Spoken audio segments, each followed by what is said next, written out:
Et salut tout le monde, c'est Dorian et on se retrouve aujourd'hui pour une toute nouvelle vidéo sur Dorian Talk où on va parler des lieux insolites dans lesquels j'ai déjà fait l'amour.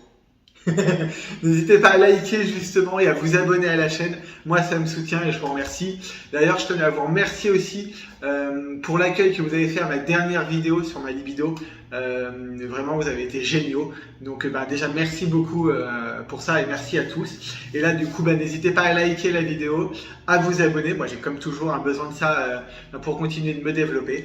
Et on est parti. Alors du coup on va commencer par du très classique. Sauna, jacuzzi, le mec sait toujours pas parler. Et piscine. Je regardais si j'avais bien lancé la caméra parce que j'aurais eu l'air un peu bête si j'avais pas lancé la caméra. Donc après ouais, donc tout ça c'est parce que comme je vous l'expliquais, j'ai un pote parisien dont le fantasme c'est de me voir petit galop avec d'autres gars. Et donc du coup c'est quelque chose que j'ai longtemps fait, je le fais beaucoup moins maintenant. Mais je trouve ça cool. Après, il est vrai que le côté sauna, jacuzzi, c'est hyper cool parce que ça permet de se détendre en même temps et tout. L'inconvénient, c'est que vous finissez par coucher avec un nombre de mecs incalculable et que en vrai, c'est pas vivable. Mais le côté lieu est assez sympa. Voilà. Dans le même style, toujours plus ou moins aquatique, dans la douche. Alors ça, j'ai eu plusieurs expériences et j'ai la chance à la maison d'avoir une douche suffisamment grande pour qu'on puisse tenir à deux. Et donc ça c'est hyper cool, vous avez l'eau qui coule, il fait chaud avec la buée et tout, là vous êtes bien.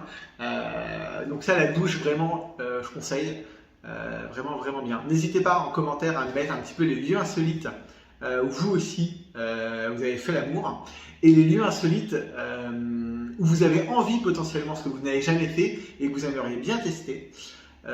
J'ai testé du coup aussi en pleine nature en Corse et ça c'était super cool, c'était vraiment une super expérience. On s'est arrêté dès qu'on vous en avait envie l'un ou l'autre avec un ex. Alors comme je l'ai expliqué, j'ai eu 2 relations longues dans ma vie et j'étais une seule fois amoureux.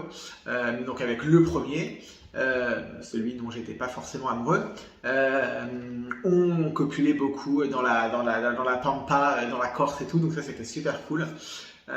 Plus traditionnel et moins ouf parce qu'en fait tu le fais quand t'as pas le choix et parce que c'est pratique, c'est avec la voiture quand tu ne peux pas recevoir, que l'autre peut pas recevoir, mais t'as toujours un truc de soit t'es de travers, soit t'es machin, la tête qui est pas dans le bon sens machin, t'as le levier de vitesse, si tu restes devant t'as le levier de vitesse au milieu, vive les boîtes automatiques.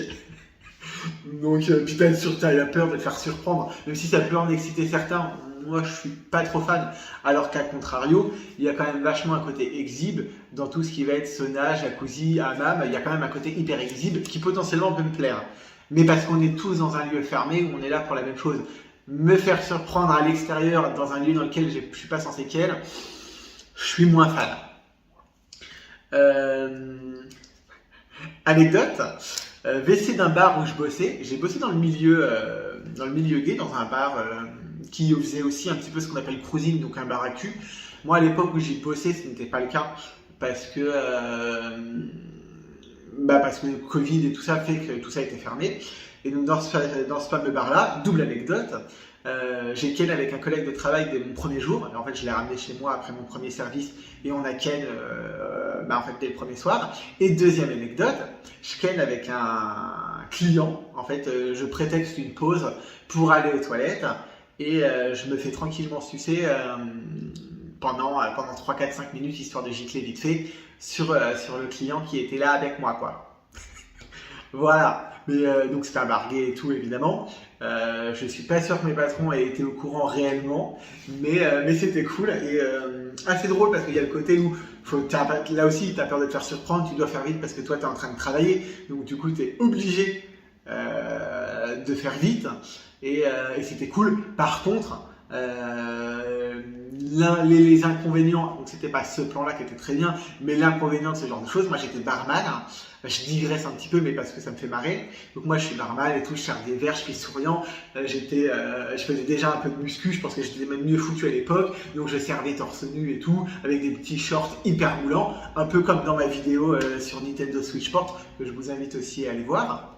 Autopromotion. Donc je servais dans ce genre de tenue.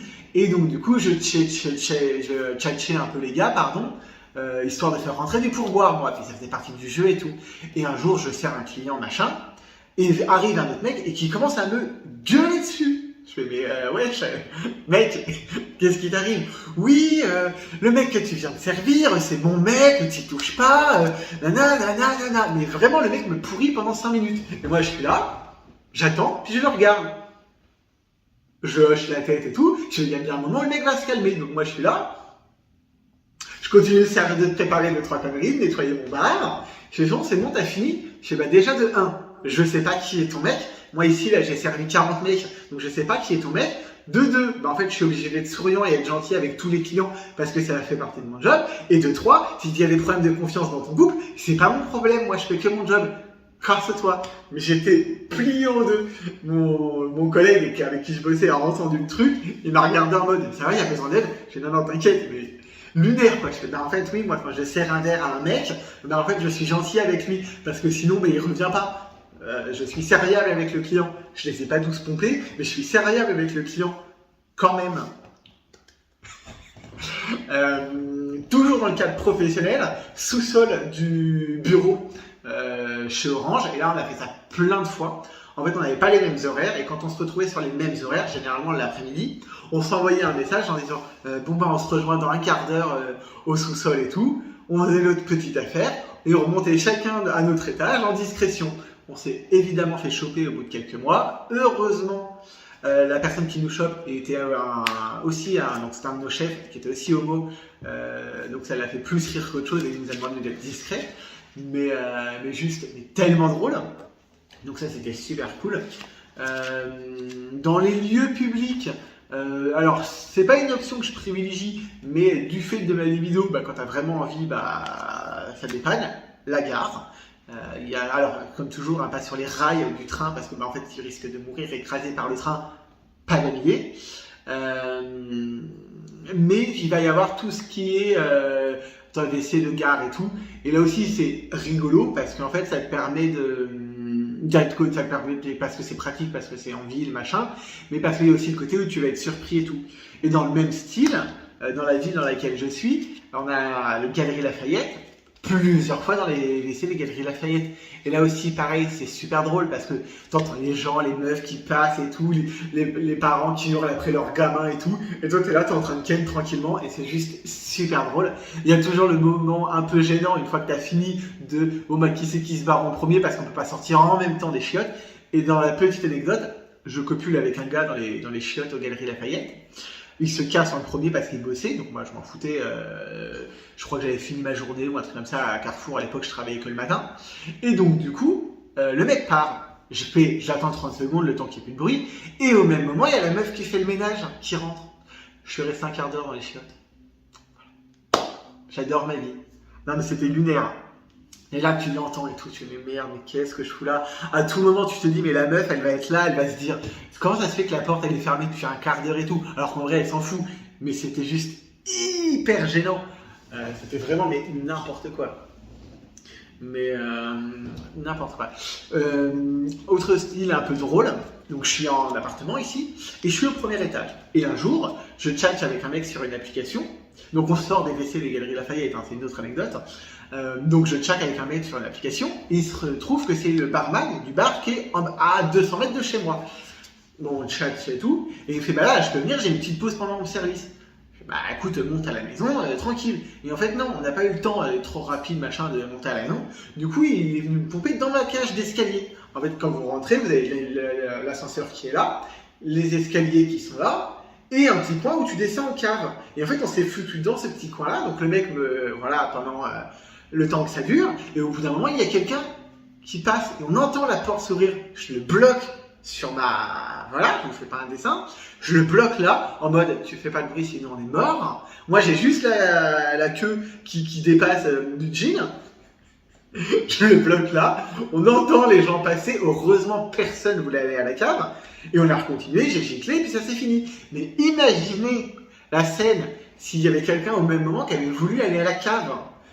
Le mec, il était là comme ça. On aurait eu l'air tellement con. Parce que moi, je vis ici. J'ai acheté l'appartement ici. Vous imaginez le scandale à la réunion de copropriétaires? Mais ça serait même pas passé, quoi. Ça aurait été horrible. Dans un autre style et aussi assez drôle, pour en revenir, et après je referai un crochet du coup, au WC de magasin, j'étais beaucoup plus jeune, j'avais 17-18 ans, donc j'avais pas une grosse expérience en sexualité, et je traînais dans le Leclerc à côté de chez moi, et je vais pour pisser à un moment. Et là le mec aux urinoirs se touchait et tout. Je ne pourrais pas vous donner les détails de comment ça s'est fait, mais on a fini par se toucher dans les chiottes. Je ne l'ai pas sucé, je crois pas qu'il m'ait sucé, mais en gros on s'est branlé l'un l'autre et on a giclé comme ça. Je connaissais pas son prénom ni rien, on a à peine parlé parce qu'on a échangé 2 mots. En gros on s'est fait un signe de tête en mode bah viens on passe dans les chiottes. C'était lunaire et moi j'étais gamin, j'avais 17-18 ans et c'était lunaire et ça m'est jamais réarrivé. Mais expérience assez dingue en vrai, parce que pareil aux urinoirs et tout, tu peux te faire choper et tout ça, mais assez drôle. Et j'ai fait aussi, et on va terminer sur cette dernière anecdote. Donc avant l'anecdote, n'hésitez pas à liker, à commenter et à vous abonner. Ouais, je vous le redis une deuxième fois, mais parce que c'est important et que regardez comme je suis mignon. Ça c'est ma tête de je suis innocent alors que je viens de vous raconter des trucs dégueulasses pendant 20 minutes juste avant. C'était peut-être pas 20 minutes, mais vous avez compris l'idée. Mais voilà, n'hésitez pas à vous abonner, à liker et à commenter la vidéo. Merci. Dans la forêt, quand j'habitais sur Paris, il y avait une forêt juste en face de chez moi. Et combien de fois j'ai ken dans cette forêt, mais vraiment c'était lunaire. Parce que moi je pouvais pas recevoir, les gars généralement pouvaient pas recevoir et tout, parce que je vivais pas à Paris même, je vivais dans 93, au fin fond d'une banlieue, donc vous imaginez bien que c'était tant d'actes. Mais du coup c'était hyper drôle. Il fallait passer sous un grillage machin pour accéder au truc. C'était tellement drôle. C'était mais n'importe quoi. Et mais plein de fois en fait on s'est retrouvé à se donner rendez-vous via une application au milieu de la forêt. On faisait ce qu'on avait à faire au milieu de la forêt et hop là on repartait. N'importe quoi. Voilà. Donc voilà. N'hésitez pas à liker, vous abonner, commenter. Voilà. Et je vous dis à très vite pour une nouvelle vidéo. Et je vous fais des bisous. Ciao!